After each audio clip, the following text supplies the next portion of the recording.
La izquierda y la derecha no existen.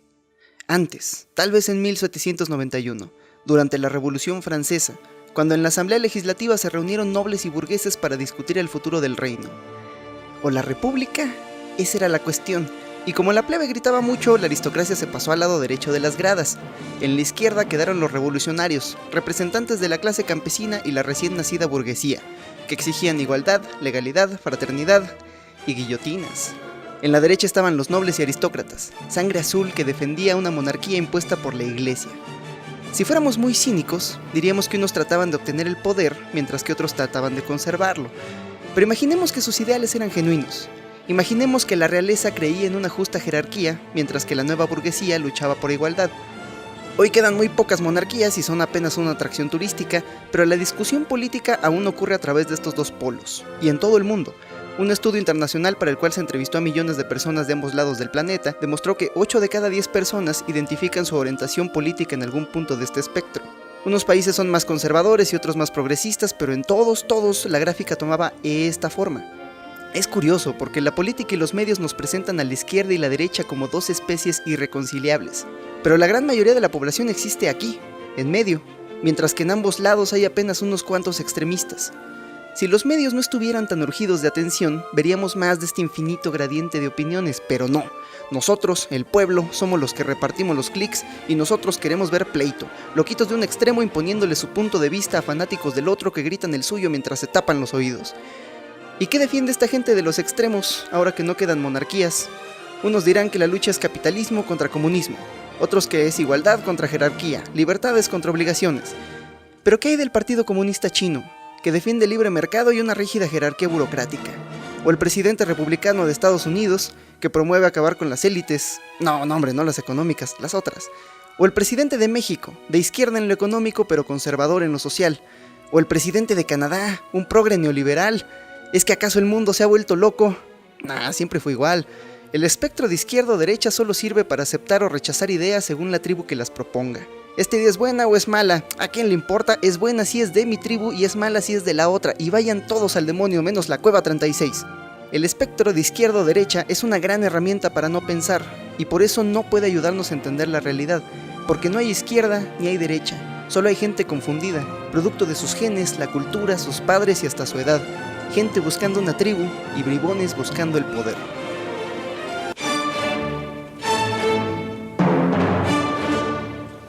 El camino perfecto solo es difícil para los que escogen. Si quieres la verdad clara frente a ti, nunca estés a favor o en contra. El conflicto entre a favor y en contra es la peor enfermedad de la mente. Dijo un maestro zen llamado Jiang Shisekan. Aquí no venimos a pelear, venimos a entender.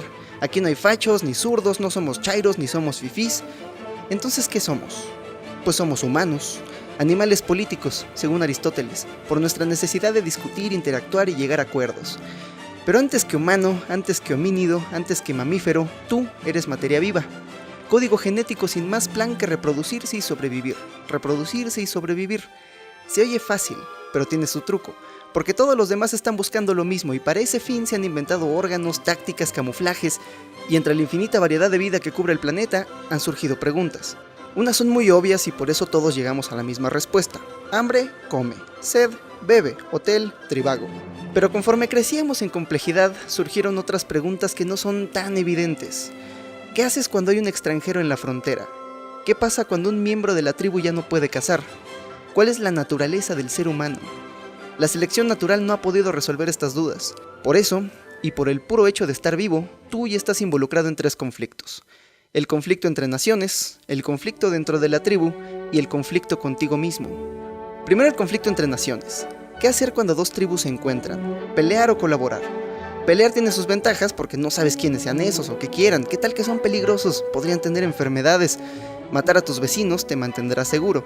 Pero también tiene sus desventajas. Por ejemplo, no te los puedes coger. Si matas al vecino, nunca mezclarás tu código genético con el suyo. Y tal vez pienses, bien, así mantengo mi raza pura y mi sangre limpia. Pero ¿qué tan pura es demasiado pura? Eso pensaron los Habsburgo, la familia real del Sacro Imperio Romano desde el siglo XV hasta el siglo XVIII. Ellos solo se casaban entre primos, y sí, las comidas familiares eran incómodas, pero al menos no tenían que compartir el poder con otras casas reales. Pero mira qué feos eran, como no tenían otros genes con los cuales mezclarse, sus defectos genéticos se acentuaron cada vez más como perros con pedigrí, hasta que nació Carlos II de España, un pobre hijo del incesto con la boca tan torcida que no podía masticar y le mordía los pezones a sus nodrizas. Le decían el hechizado. El historiador Will Durant lo describe como corto, cojo, epiléptico, senil y completamente calvo antes de los 35, siempre al borde de la muerte, pero sorprendió repetidamente a la cristiandad al continuar viviendo. Y sí, tuvo a su cargo el Imperio Español, pero murió muy joven, sin dejar herederos, lo que ocasionó la brutal Guerra de Sucesión Española, que acabó con el imperio y con su línea genética. Moraleja, tener hijos entre primos está mal. ¿Qué? ¿Por qué voltean a ver a Monterrey? Piénsalo así. Si una tribu es vulnerable a una enfermedad y no tiene variaciones genéticas, cuando esa enfermedad ataque, los va a matar a todos. Entonces, ¿qué? ¿Colaboramos? Colaborar con los extranjeros tiene sus ventajas. Ellos tienen acceso a recursos que tú no, así que pueden comerciar. Ellos saben cosas que tú no, así que puedes aprender. Su código genético es distinto, así que pueden tener hijos normales. Juntas, las dos tribus pueden lograr más que cualquier tribu aislada. Pero también hay riesgos. Podrían ser violentos. O peor aún, podrían cargar enfermedades para los que no tienes defensas. El peor escenario del conflicto entre naciones ocurrió cuando los europeos llegaron a América. Y sí, mataron, y sí, violaron, pero el daño que hicieron con sus espaditas fue minúsculo, comparado con el daño que hicieron las plagas y enfermedades que traían con ellos. Se estima que la viruela mató alrededor de 20 millones de personas en el Nuevo Mundo, 90% de la población nativa, 9-0. Los españoles aún encontraron ciudades e imperios, pero siglo y medio más tarde, cuando los ingleses llegaron a Norteamérica, encontraron los restos postapocalípticos de una civilización nativa, solitarios sobrevivientes que lo habían perdido todo y a todos. Uy, chavos, y lo que les espera. Entonces, ¿qué hacer entre naciones? ¿Luchar o colaborar? La selección natural dijo, no sé. Y por eso naciste con ambas tendencias, una más fuerte que la otra como todos, pero ambas respuestas sobrevivieron en tu código genético porque nos ayudaron a sobrevivir. Igual que el egoísmo y la generosidad. ¿Qué haces cuando un miembro de la tribu ya no puede cazar como antes? ¿Cuidas de él o lo dejas a su suerte? Ahí ocurre el conflicto dentro de la tribu. Por un lado tienes una boca más que alimentar y que no está poniendo de su parte. En las precarias condiciones del hombre primitivo esto podría poner en peligro a la tribu entera. ¿Qué pasa si tienes a dos? ¿Qué pasa si la mitad de tu tribu no puede cazar? ¿La otra mitad debe alimentarlos a todos? ¿Qué pasará cuando se encuentren a otra tribu en la que todos cazan y todos pelean? Pero bueno, por otro lado, son tu tribu. También son seres humanos. Los humanos existimos unos para otros, dijo el emperador Marco Aurelio, porque solo míranos. Qué patética raza de primates nos tocó ser.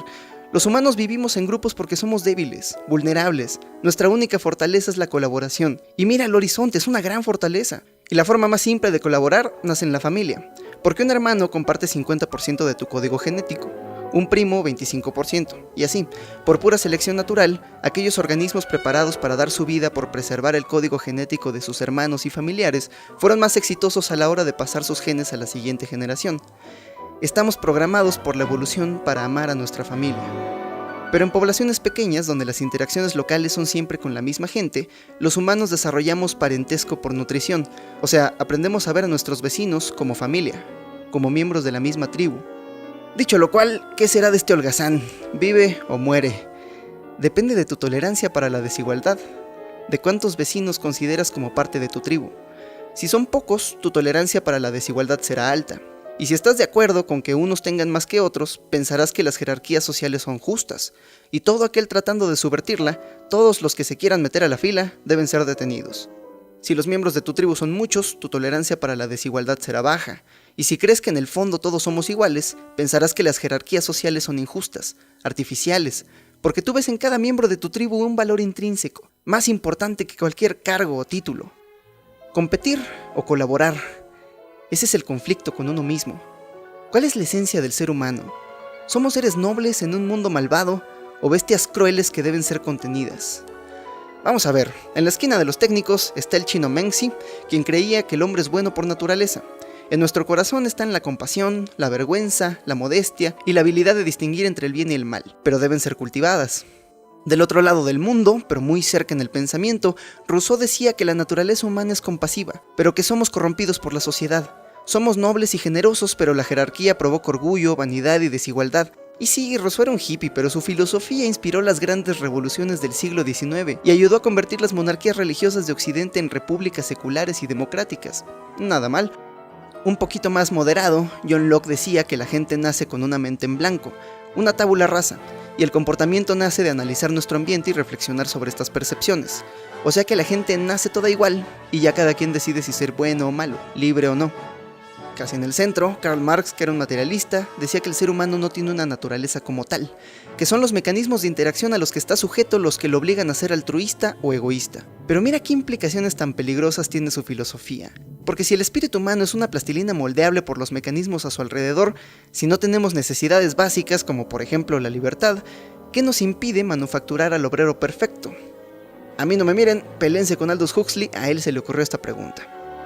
Y del lado de los rudos está Trasímaco, un sofista que creía que la gente solo busca placer y riqueza para sí mismo, pero por suerte hay una sociedad que nos obliga a contener nuestros impulsos. La justicia, decía Trasímaco, no es más que el interés del más fuerte, y eso que nunca vino a la Ciudad de México. Más al extremo está Junzi, el némesis de Menzi. Él creía que la naturaleza del hombre era malvada. Los deseos por prestigio y satisfacción física son innatos e irradicables del ser humano, y la compasión es contraria a la naturaleza humana. Si no fuéramos bestias crueles, decía Menzi, no habría necesidad de ley, estado o fuerza. Pero espérate, porque hasta aquí está Hobbes, quien escribió su Leviatán mientras veía los horrores de la guerra civil inglesa, y concluyó que el estado natural del ser humano es una guerra de todos contra todos. Antes de la civilización vivíamos en constante miedo y peligro. La vida era solitaria, pobre, fea, brutal y corta. Según Hobbes, el ser humano cedió su libertad para asesinar a cambio de una autoridad que lo protegiera de ser asesinado, y solo un autoritario Leviatán podía mantener la paz. Para Hobbes, la naturaleza humana está podrida y por eso también la sociedad. Muy bonitas opiniones, todo el mundo tiene 10, tú no por emo, tú menos por hippie, pero ¿quién de estas almas torturadas tenía razón? ¿Qué dice la ciencia? ¿El ser humano nació para competir o colaborar? Pues aquí otra vez la selección natural dijo, ¿quién sabe? Porque mira, juguemos un juego. Tú y yo somos atrapados por la policía. Nos meten en cuartos aislados y nos dicen, puedes confesar o quedarte callado. Si ambos confiesan, cada quien tendrá una pena de 5 años en prisión. Pero si ambos se quedan callados, ambos salen libres. Ah, pero si tú confiesas y yo me quedo callado, yo me voy 10 años a la cárcel. Y si yo confieso, pero tú te quedas callado, tú te vas 10 años a la cárcel. ¿Qué hacer? ¿Competir o colaborar? Si somos absolutamente racionales, nos daremos cuenta de que la estrategia dominante es competir. En ambos casos, confesar es la opción con la mayor recompensa y el menor castigo. Pero mira qué paradoja. Si ambos somos racionales, ambos nos vamos a la cárcel. Nuestra única salida es ser irracional. Por suerte, la vida no es un juego de lógica. Somos seres sociales y la vida es larga, así que la interacción con otro ser humano es como una serie de muchos juegos del prisionero.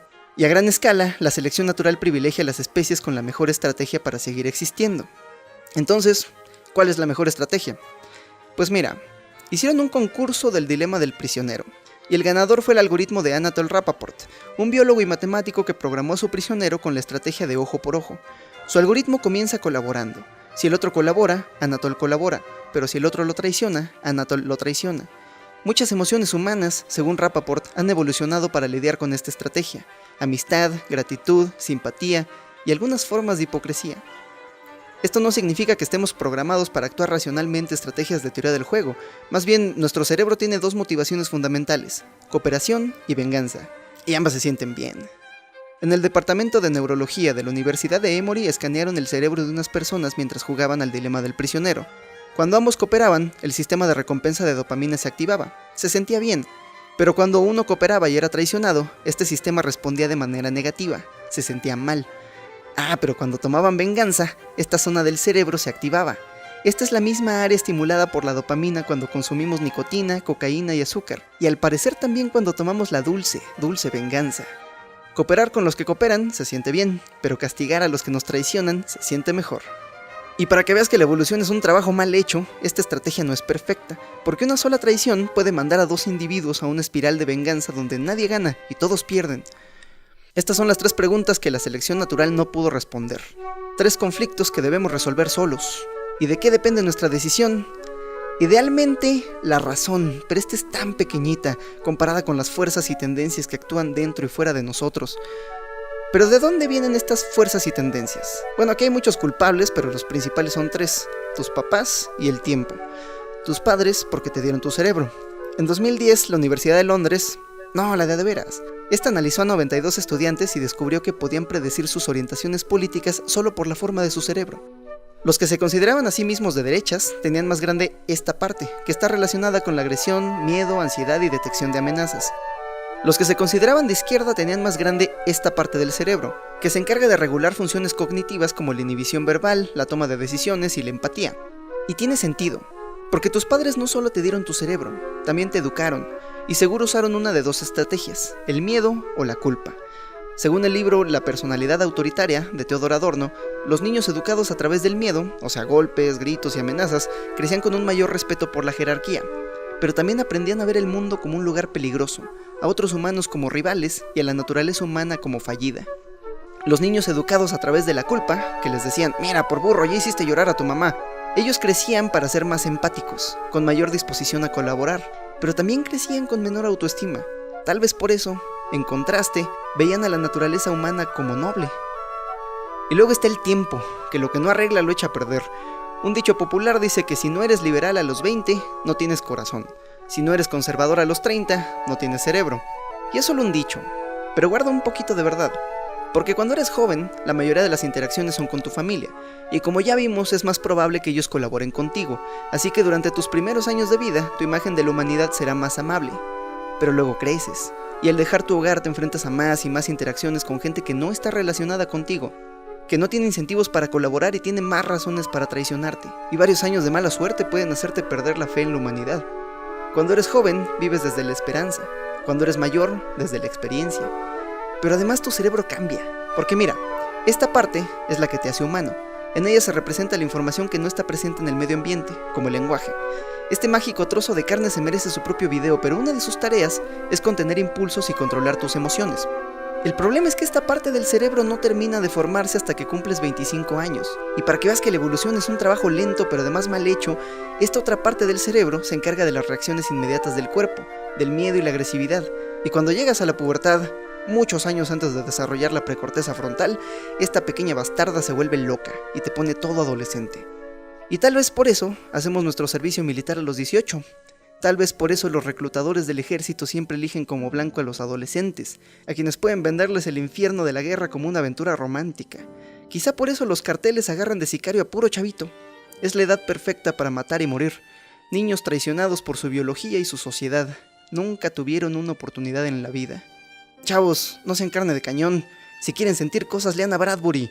Debes permanecer borracho de literatura para que la realidad no pueda destruirte, dijo este maravilloso ser humano. ¿Cómo lo extraño? Entonces, como decía el dicho, si a los 20 no tomas riesgos y buscas emociones fuertes, tienes un sistema límbico deficiente. Si a los 30 no controlas tus impulsos y consideras cuidadosamente el interés de otros, tienes una precorteza frontal deficiente.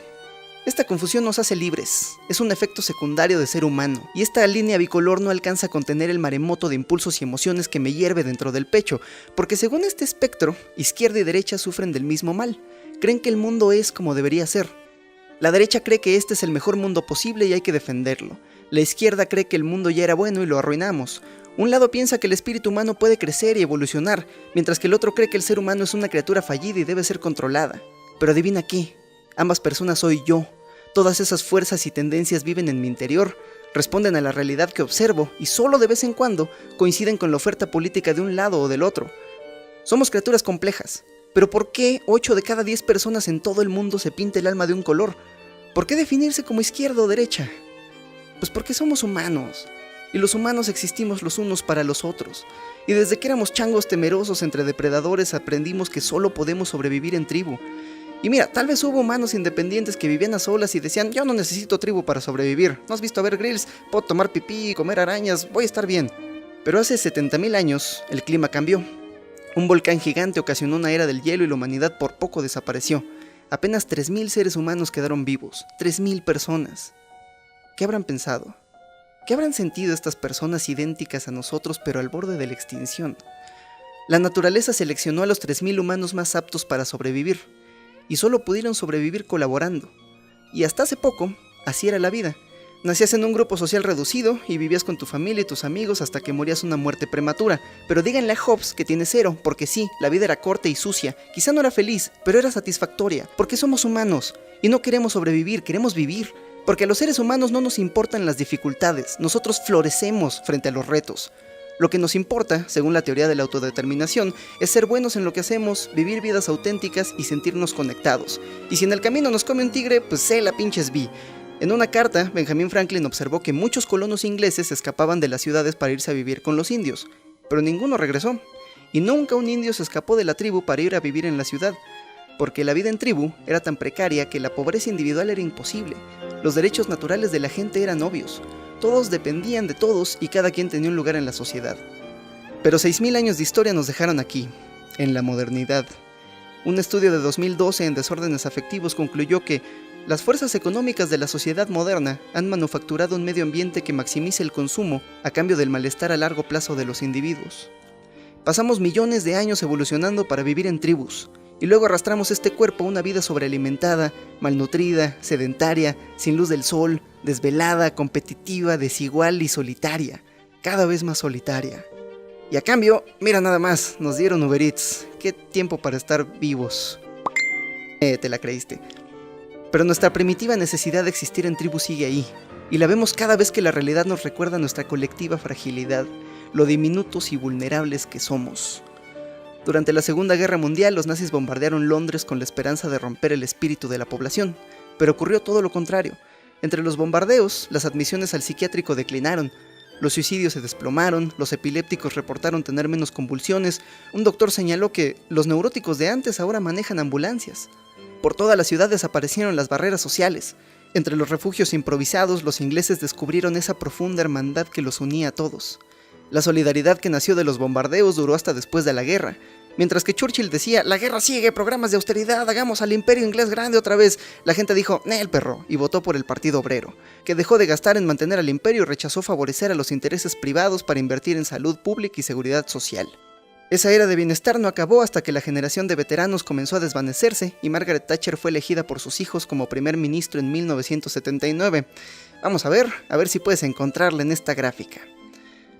Los desastres siempre nos recuerdan, brevemente, la humanidad que nos une.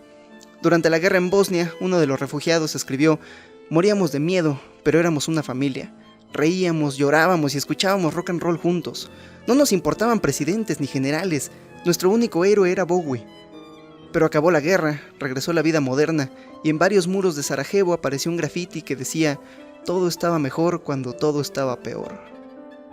Hace apenas un par de años, el 19 de septiembre de 2017, un terremoto golpeó el centro de México. Cayeron edificios, personas murieron, y una vez más, entre las ruinas, descubrimos nuestra tribu. Todos éramos parte de esa comunidad de sobrevivientes, de esa hermandad en el dolor. Yo vi de cerca las cadenas humanas, las donaciones, los gestos de amor entre completos extraños. Cada uno de nosotros se sentía como una célula de un organismo más grande que trabajaba en armonía. Pero la armonía duró poco. Una semana más tarde, cuando todos regresamos a nuestras solitarias oficinas, una conocida publicó en un foro de publicistas, «Soy la única que se siente así. Después del temblor, cuando todos nos ayudábamos, sentí que lo que hacía importaba, que todos teníamos una razón de ser. Hoy que estoy de vuelta en la oficina diseñando una lata de atún, siento que estoy desperdiciando mi vida». Pero la hermandad duró muy poco. Después del sismo se reunieron toneladas de víveres para los damnificados, se donaron millones de pesos, todo muy bonito, y días más tarde nos enteramos de que supuestamente el gobernador de Morelos estaba robando los víveres para ponerlos en bolsas con sujeta, míralo, muy guapo, y repartirlo a la población, porque al año siguiente había elecciones, porque el poder opera con reglas distintas y a veces contrarias a la humanidad. Nunca vimos el destino de las donaciones para la reconstrucción, pero sí vimos miles de lonas que decían, mi tribu buena, la otra tribu mala, vota mi. Pero cuidado, no confundas tribu con muchedumbre. Una tribu es el grupo de gente por la cual darías la vida, a la que ayudarías a alimentar o a defender. Cualquier grupo de gente que no nos incite a actuar desinteresadamente de esta manera no es una tribu, es una muchedumbre, solo una entidad política diseñada para empoderar a un individuo o idea a costa de un chivo expiatorio. La tribu está basada en el amor, la muchedumbre en el miedo, en el odio, y cuando ésta se queda sin enemigos, o se desmorona, o busca enemigos en su interior. Hoy México vive en una literal guerra, de unas víctimas del sistema económico contra otras, y declarada por órdenes de otro país. Cuesta trabajo creer que esta triste república es una tribu. Solo mira nuestra sociedad, que además parece estar en una guerra cultural consigo misma. La gente habla con increíble desprecio de sus propios vecinos según su visión política, de los chairos o fifís o de los machos o feminazis. Este tipo de desprecio generalmente se reserva para los enemigos en tiempos de guerra, pero ahora es la forma en la que hablamos de nuestros compatriotas. ¡Qué tragedia ser humano! Nuestras tribus nos hacen grandes, mucho más grandes que cualquier individuo, pero también nos hacen crueles, mucho más crueles. Y todo porque este montón de burócratas incompetentes y sin carisma que tenemos como autoproclamados líderes no tienen otra virtud que el vicio ajeno. Su único eslogan es: al menos no somos como esos otros, no me ames, pero ódialos a ellos. Pero esos otros, ellos, son igual que tú. Todas estas tendencias existen dentro de ti, dentro de mí, dentro de todos, en mayor o menor medida, pero no son malas. Todas las fuerzas y tendencias que la mente simple identifica como de izquierda o derecha son necesarias para tener una sociedad saludable. Y si pensamos distinto no está mal, te invito a una chela, lo platicamos. Lo que sí está mal es excluir a otros miembros de tu tribu para hacerte del poder. Es la traición más idiota y cortoplacista que existe. Daña a la misma nación que quieres gobernar y destruye en semanas los complejos sistemas de organización que hemos construido desde que somos un país. La izquierda y la derecha no existen, son un truco de la retórica para que los hijos de los pobres se maten en el campo de batalla mientras las élites se pelean por el poder. Pero si fachos y zurdos, o como se quieran llamar, se quitaran la venda de los ojos, se darían cuenta de que tienen mucho más en común entre ellos que con sus líderes. O como dijo Theodore Roosevelt, los partidos políticos se han transformado en herramientas para promover intereses corruptos, que usan a ambos imparcialmente para sus propios fines. Detrás del gobierno opera un gobierno invisible, sin lealtad ni responsabilidad hacia la gente. Destruir este gobierno invisible y disolver la alianza entre negocios corruptos y políticos corruptos debería ser la primera tarea del Estado.